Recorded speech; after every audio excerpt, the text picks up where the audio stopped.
Starting in 5 seconds. Started. I have no intention of giving a certificate about which my honorable friend Dr. Krishnaswamy was talking some time ago.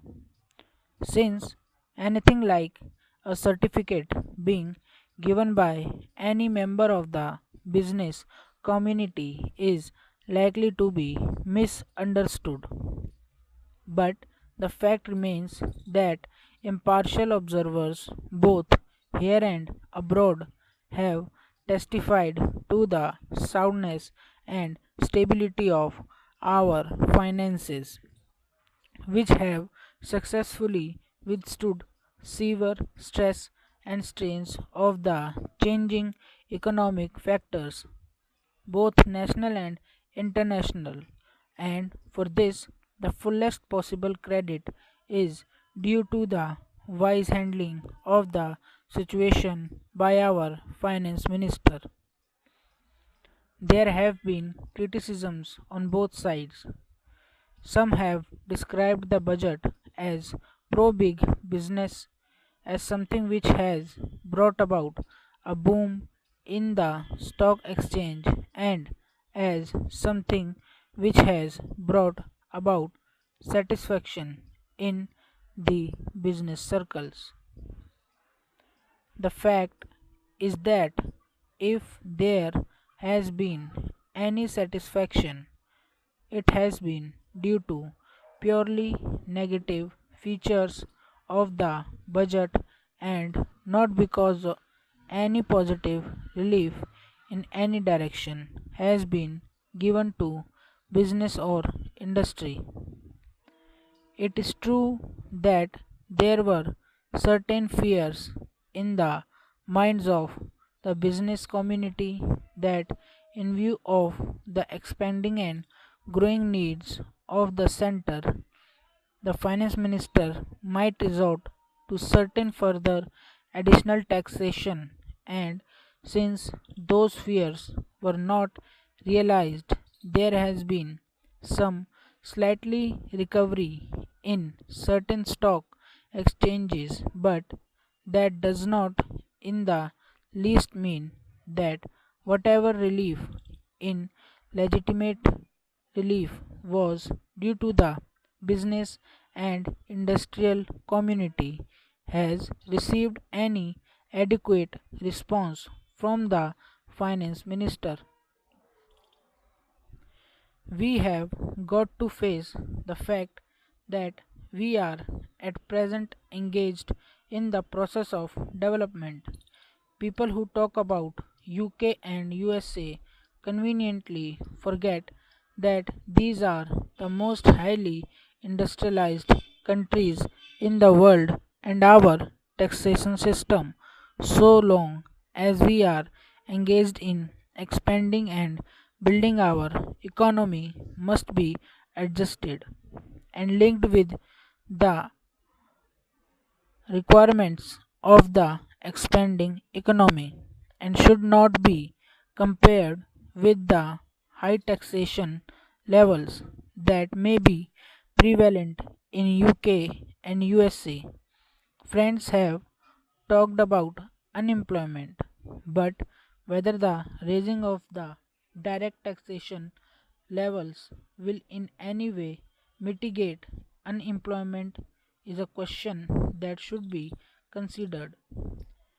If the finance minister gives substantial relief in direct taxation, I think that might lead to an acceleration in the pace of development. So, it has to be considered whether it is relief in taxation which will lead to a reduction of unemployment, or whether it is raising of taxation to the utmost levels which will dry up the resources and channels of capital formation, and thereby not only retard all further development but might also throw the functioning of present industries out of gear. So my submission is that when the Taxation Inquiry Committee has been appointed, it is only logical to expect that no substantial changes in the taxation structure will be made until the findings of that expert committee are known, until we know the incidence of taxation in the various sectors of our economy. Now, coming to the question of deficit financing, I am afraid that my esteemed friend's attitude was somewhat different from the line of opinion in the business and industrial community. Not that we advocate deficit financing for bringing any artificial rise in prices, but the fact is that those who have criticized deficit financing have not suggested any other alternative or made any other constructive suggestion which will bring about necessary development plans. After all, the fact has got to be faced that whatever program we have set out in the national plan should go on unimpeded by any financial consideration. An assurance has been given by the finance minister that so far as financial resources are concerned, he will ensure that the 5-year plan will not in any way be retarded.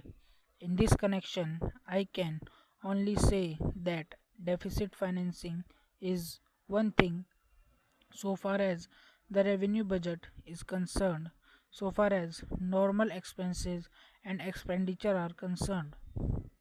Certainly, nobody would advocate deficit financing, which might be very undesirable. But when it is a question of doing something abnormal, of investing something in productive channels, then certainly some risk has got to be taken, and I think the finance minister had been fully cautious in taking whatever measures he has so far. We know the measures that government took for contracting money supply for about the end of 1950 and certain other measures adopted which brought about a slump.